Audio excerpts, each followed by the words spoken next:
So maybe let's tune in first and then we'll start. So bring your palms together. The mantra is Om Namo Gurudev Namo. It means I bow to all that is, and I bow to the light, the essence within myself. It's kind of nice that way. So sit straight, just kind of move a little bit to the left and a little bit to the right, just so that you kind of, and then when you feel like you've found your place, just kind of settle there. And then once you find that, then move a little bit forward and a little bit back until you feel like you've found your space.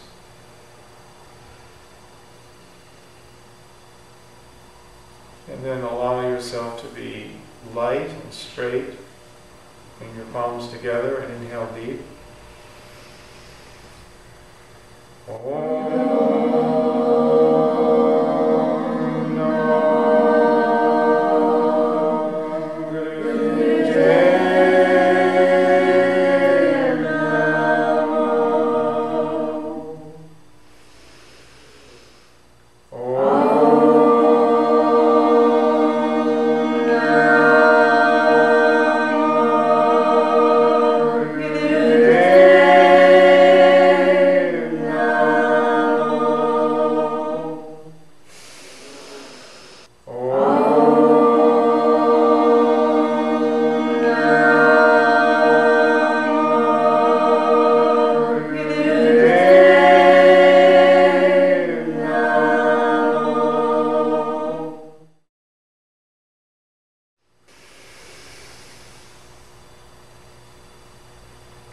And exhale.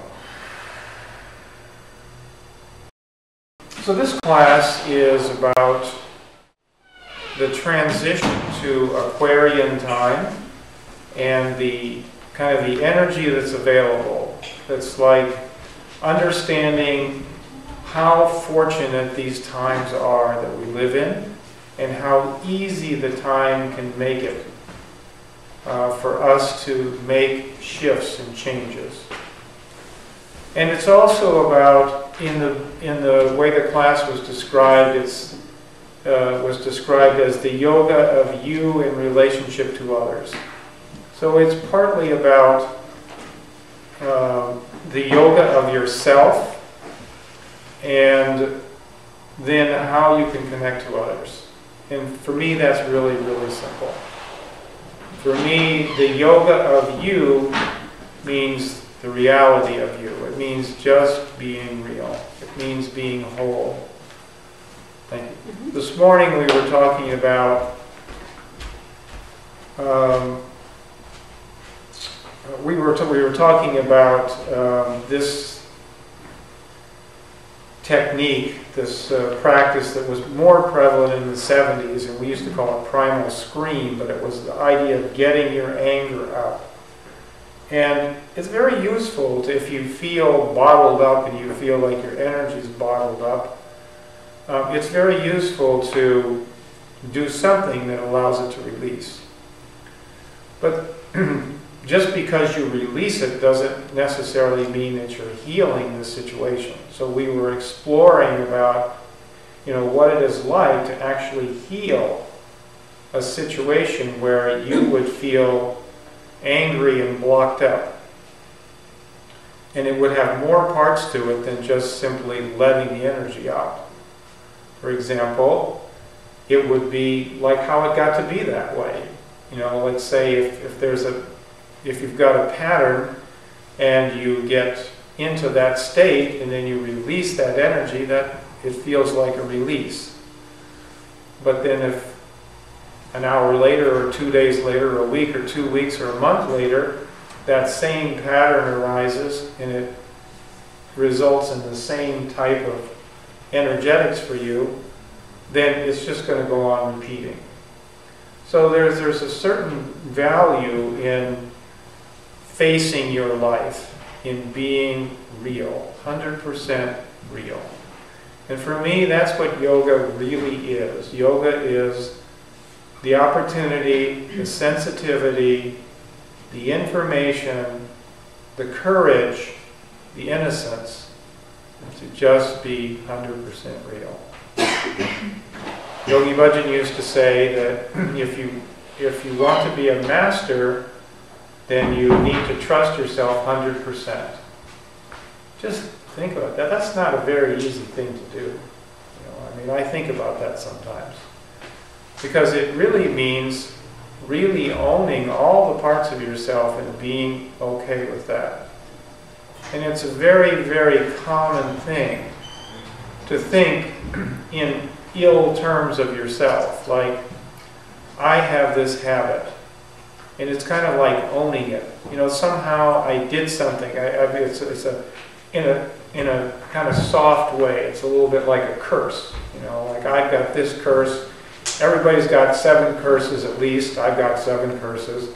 My curses are, that kind of thing. And the idea, kind of the feeling can be that I'm somehow responsible for that. And Guru Nanak was very, very clear about that. He said, it's just in Spirit's will. You are as you find yourself in Spirit's will. And so, if you want to, you can take responsibility for, triggers you may have or shadow parts that you may have, in the sense that you feel like you must have set that in motion somehow, but how do you know? How do you know what was the origin of those things? And so, if you can, you have the opportunity to just take a little lighter approach. Okay, it is the way we find ourselves. It's just God's will. I mean, I'm here. And these are my things. And everybody has their things. But these are my things, and it's okay. It's just a little more friendly to yourself. So it's in that spirit that I think of yoga as being real, the science of being real. These people who experimented over the thousands of years of time that we've been talking about, with how to explore in that space of being authentic, of being, of facing their life, and of being able to navigate between a limited sense of self and an unlimited sense of self. And in terms of then connecting to the other, the way I think of that in the simplest possible terms is, let me connect to the God in me, let me connect to the God in the other person, connect to gods. It's a very, very shorthand way of thinking what an alignment can be like in terms of relationship with another person. So I said that we are in a very fortunate situation. Some of you heard me talk about this the other day. You've all heard that song, the Hare song, this is the dawning of the age of Aquarius. Well, in astrological terms, yes, there's planetary configurations, and about every 2,000 years, somewhere between every 2,000 and every 2,400 years, there's a big enough shift so that you're in another sign. And we have now passed into the sign of Aquarius. Aquarius has different energy than Pisces. A very, very simple way of that we were taught to think, to kind of capsulize this, was in the age of Pisces, the motto was, I believe. And in the age of Aquarius, the motto is, I know. And the difference, think of the difference of it like this. that I certainly grew up, and I'm older than most of them, but probably all of you, easily older than all of you. But when I grew up, and even to this day, there are many, many people, my own mother, for example, who looks outside of herself for the idea of what is right and wrong, and how the universe is organized, and what is going to happen with her, and how she should align herself. She particularly looks to religion. And many, many people look outside themselves for what they're being told is an order, is a way to believe, to have a comfort zone for how you fit into your life on the planet and with other people. And also what is a kind of a code of conduct or morality. And what Yogi Bhajan used to say to us is that in Aquarian times, that's all crumbling. People are going to have less and less interest in finding their belief system given to them by some kind of a person in authority or in respect and spirituality or something like that.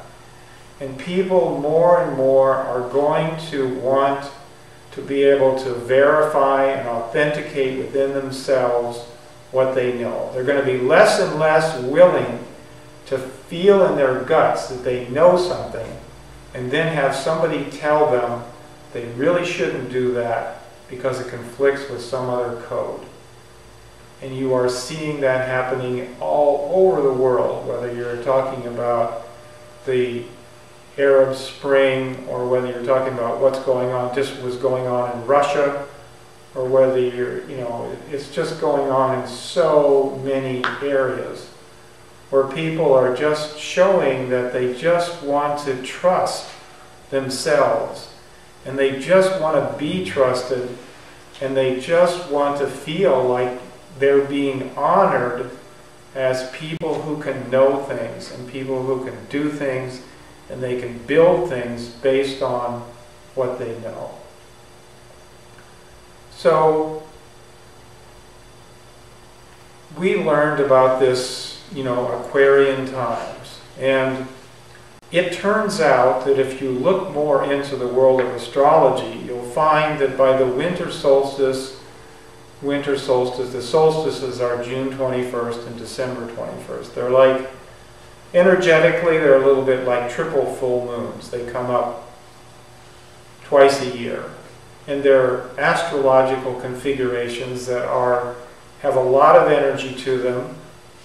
You can see one of them is December 21st. Does that have a lot of energy around December 21st? Yes, it does. The whole United States is just up 17 decibels to December 21st.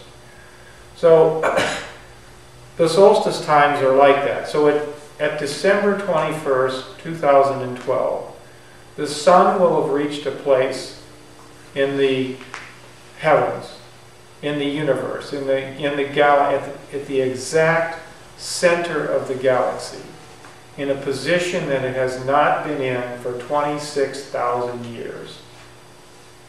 And that has a pulse to it. That has a magnetic impact. You know that the moon affects the tides.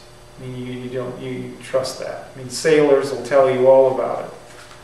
But these things do have an effect. You probably sense that the moon has an effect, the full moon. It's not that hard to figure out that the full moon affects you. The moon affects water. You're somewhere between 50 and 70% water. But even beyond that, you can just feel the effects of the full moon.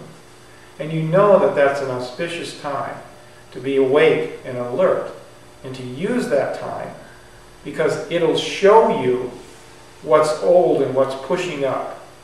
Because if you feel at the time of the full moon, if you feel anxiety, that's a perfect time to turn and look and see what it is. It's like the universe gives us this time once a month. Things boil up and you can use it. But if you turn and use it and face your life, It's an amazing opportunity, and the solstices are like that too. So at December 21st, 2012, the sun will have reached this place. And that is the exact last day of the Mayan calendar. Now, a lot of people predict that, oh, that must be something dreadful is going to happen, and that's the end of the world. Those Mayans must have foreseen that that's the end of the world. I doubt it. I've lived through quite a few of these. You know, some group is talking about how the world is going to end. You know, I mean, it hasn't ended yet. I really doubt that on December 22nd we will be, whatever will be, ashes or something like that, or something. You know, I don't think so. I think we'll still be here, but I do think that probably what that represents is that an entire new 26,000 year cycle will start. So the reason that I'm telling you this story is because there is a huge amount of energy, and it is increasing, and it'll keep increasing. There's a huge amount of energy that's available. And with awareness and with navigation skills, you can use that energy to make the shift. So in that other yoga studio, there's these 5 sutras of the Aquarian names that are on the wall. I'm going to give you each one of these cards. So let's just kind of look at it for a minute. The first one of these are, sutras kind of means like guideposts. And Yogi Bhajan gave us these, and he said, these will be your guideposts in these Aquarian times. So the first one is, recognize that the other person is you. What a simple way of saying that we are all one people. And that's exactly the sense that people have on the globe now, that we're all one people.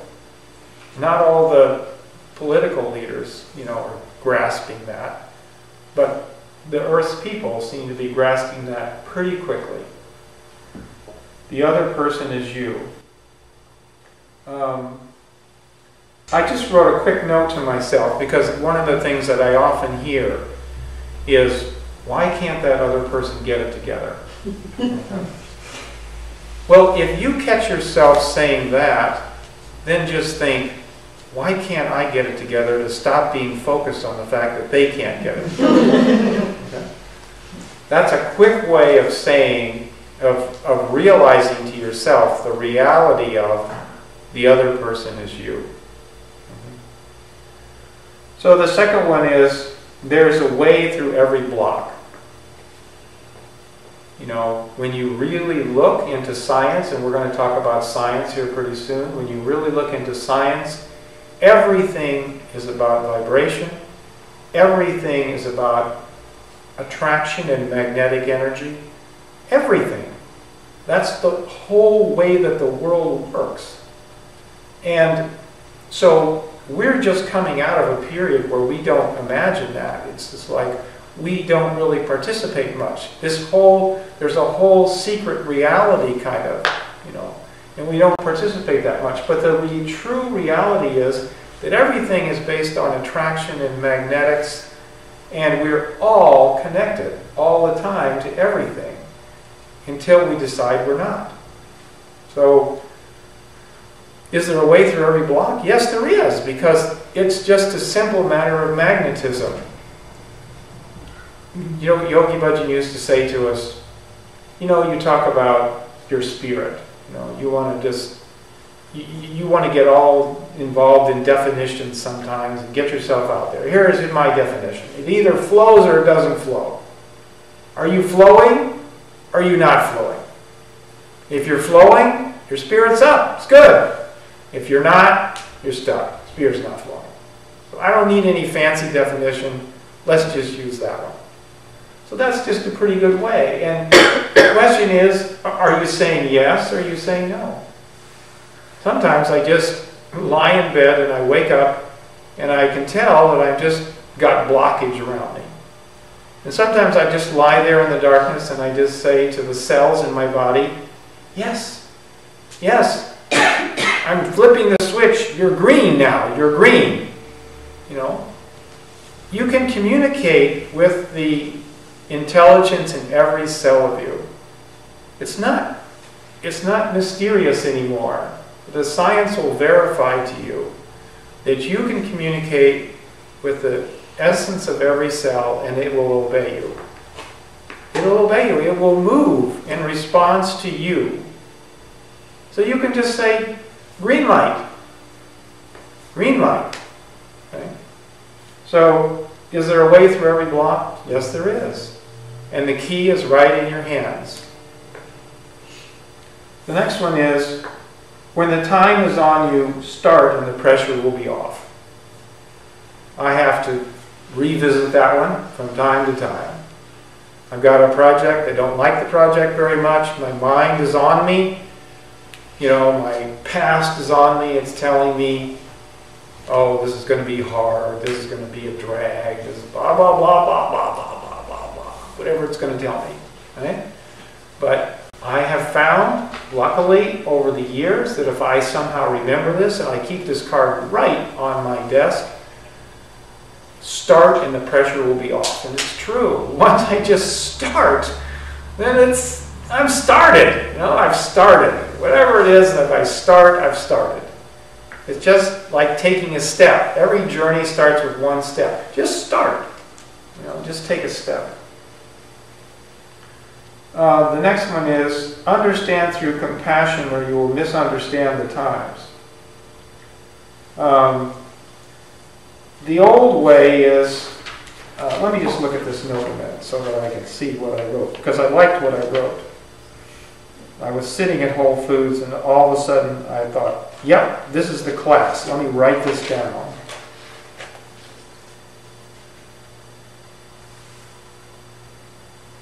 Okay. Understand through compassion or you will misunderstand the times. Here's the kind of the note that I made. It's very, very easy. It's very easy for me. I think it's very easy for my friends. I think it's very easy for almost all of us. You see somebody, you see what they're doing, and it occurs to you that it's not right. It's not good enough, it's not right, it's not something, and it's so easy to judge them. If you have children, it's very easy to judge your children. If you have a husband or a wife, it's very easy. And we don't have any men here. So if you have a wife, if you have a husband, it's very easy. If you have a mother, it's very easy, you know. And once you do take that snapshot and you in your mind frame it as that person is, they don't get it on this level. They don't get that. Okay? Now you've got that framed like that. You know? So you've got that box set up for yourself. And that is called judgment. And judgment is not Aquarian. Judgment is going to bring pressure because the times are changing. And if you're out of alignment with the times, you're going to feel pressure. And that's the times we live in. The times are just pressuring us. It's like the moon, the sun, the planets, the galaxy is pressuring us to like, drop it, shift, move, get light, get happy, get together. You're one people. Think different, okay? So just taking the bounce is going to take the pressure off and help all of us to be happier. So it takes a lot of discipline and it takes a lot of straightness and it takes a lot of being honest with yourself to be able to not judge, because it is really, really easy. It's so easy. You can just see a person in a supermarket and you can think, oh, that person is blah, blah, blah. Oh, that's, oh, blah, blah, blah. You know. Oh, there's an angry person on the street. Oh, that's blah, blah, blah, blah, blah, blah. so easy. And then that person becomes not a rich human being, that person becomes a framed snapshot. And then you become, a photographer who's out there taking snapshots, only those are moral snapshots. You've got people kind of configured. But what does that do to you? Then how do you feel if you really notice that, and you notice that you're doing this in relationship to other people? And I would suggest to you that it takes much more maturity. It takes real spiritual guts, discipline, and maturity to live in a different way. Because if you live in a different way, you've got to stay open and vulnerable. And that takes a lot more doing. Then you might say to the person, "Good morning, how are you? Nice to meet you." Something that starts a conversation. And I'm not here to tell you that I'm like great at this and doing this and I hope you do this. That's not true. That's not true, and I don't think that's what Aquarian teaching is, and I don't think that's what Aquarian living is. I have to learn this thing over and over and over and over and over. These habits are so ingrained that it just takes a while. But there's also such a thing as taking a first step, and taking steps and doing. Keep this on your desk, keep this on your bed table, keep it someplace, keep it on your altar, keep it someplace, so that you just have ways of reminding yourself, am I boxing in that child of mine? Am I boxing in that husband of mine? Am I boxing in that co-worker of mine? Am I boxing in that other student, my friend, or whatever? And can I cultivate in myself the strength to be able to be much more vulnerable and just softer and leave space for people? And the last one is vibrate the cosmos and the cosmos shall clear the path. I think an easy way of saying this that we talked about is if you want the solution, vibrate at the frequency of the solution. If you want the answer, vibrate at the frequency of the answer. It's just so easy to say, oh, I pray God, please give me the tolerance to blah, blah, blah. Please give me just a little more money so that I can, do this with my kids. Please give me.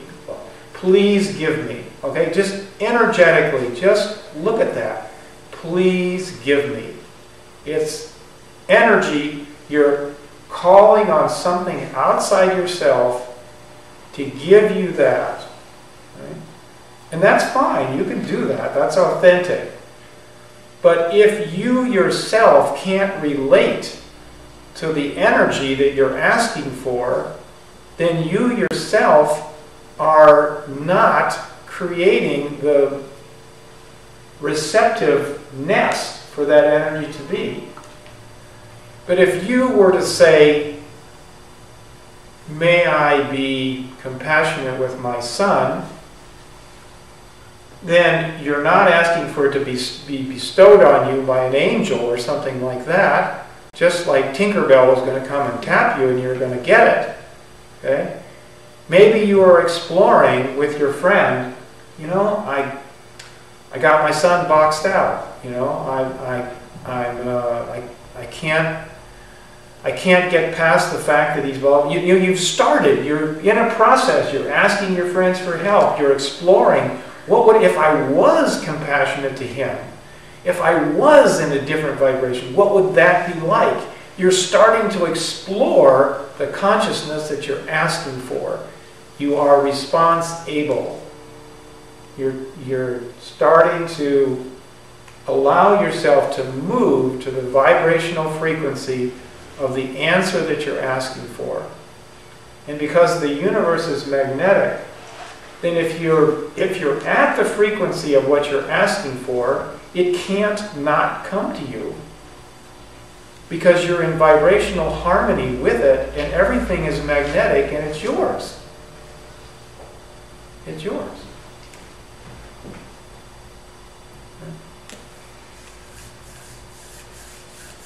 So I want to just tell you one more story, and then we're going to just do this yogically, okay? We'll just experience all this in the inside. And this story is one that some of you have heard, and it is the story of the water. So there's a team of scientists in Japan that started to explore the idea that if all snowflakes are different when they're looked at under high magnification, maybe if you froze water droplets, they would look different. So in fact, they did that. And they took water from a shrine, a high spiritual place, and it had a beautiful pattern. And then they took water from a slum, and it had a tumble-down crystal pattern. And then they did it with music. They did it with classical composers, and they did it with heavy metal music. And the crystal pattern was very different. You can kind of imagine. I don't really have to tell you how that all turned out. And then they took a glass of water, and a person sat in the presence of that water for about 10 minutes a day for a week or so. And then they froze the water, and they looked at it and had a very beautiful crystal, the most beautiful one that they'd seen. And then they did an experiment, and the person was kind of used the attitude of, "You're dumb, you stupid," toward the water, and then it was a tumble-down crystal. So these are scientists. So these scientists said, "Okay, we're physicists, we're water engineers. What is going on?" They also took a piece of paper and they wrote "loving kindness" on it. And they tied it with a string around the glass of water and had the same exact pattern that it did when they did the active thing. So they're saying, what happens? And they're saying that everything is in vibration. The water molecules are in vibration. And they are receptive to the energy of the person. There's a connection between the energy and the vibration of the person and the molecules of the water, the cells of the water, the protons, the electrons, and the neutrons, and they pick it up. They pick it up. And then the other story that I wanted to tell you was in Einstein's, one of the contemporaries of Einstein, his name was Max Planck. And he won the Nobel Prize. He was a physicist. And when he won the Nobel Prize, he gave a talk. And in his talk, he said that the greatest thing that he learned in his lifetime of physics was that when they noticed that under high magnification, if their attention was on a particle, the particle would move. Okay? So he didn't say we were like sitting there and talking to the particles and say move or go left or something. He didn't say that. He said that when they noticed that when their attention was on the particle would move. So what I'm saying to you then is, if you experience sensation within your body and you place your attention on it with loving kindness, don't you think it will respond as the molecules of the water respond? Yes, it will. And on top of that, you're 50 to 70% water. Yes, that is the way the world is. That's the connection. That's the way the world works. And if you have your attention on a part of yourself and you're sending the message, you're disgusting. You know, I mean, that's too strong. I don't like you. You're my nasty pattern. You know?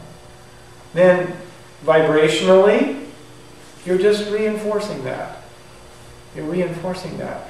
But if you could have the self-composure and the discipline to remember to have a loving kindness towards that, then what might happen?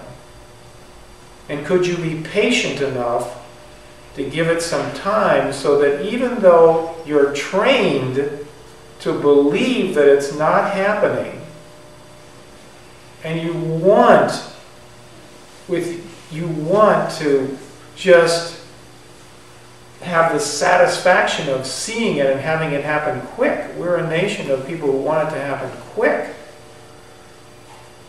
Will you have enough discipline? Will you have enough trust in reality? Will you remind yourself of reality enough to actually give yourself a chance to make this shift in these Aquarian times? And that's what I'm saying is available. It can be quick, it can be light, and it can take the pressure off if you can remember the opportunity that there is and work with things in a real way.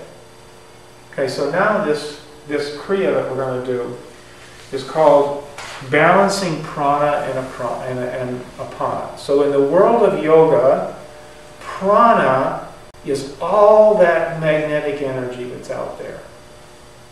And the essence of the universe, the essence that's in the universe is in every cell. That's the way the world is constructed. So the essence is in every cell. So when you inhale, oh yes, you're inhaling oxygen. Yeah, that's all fine. But what you're actually doing is inviting all this magnetic energy into you. And inviting in thousands of molecules, I don't know how many, ask the scientists, millions of molecules or something like that, each of which is carrying this energy. You are inhaling that. You are inviting that into you. And when you release apana, when you release the breath, when you release what's old, you're releasing. So the clue in these times is what your relationship is to what's coming in and to what's going out. Because if you can like ride on the wave, you can catch the wave of the times, then you can more easily be receptive and just drink in all this amazing opportunity that's there. And you can release, which would be all the parts that aren't going to work so good anymore.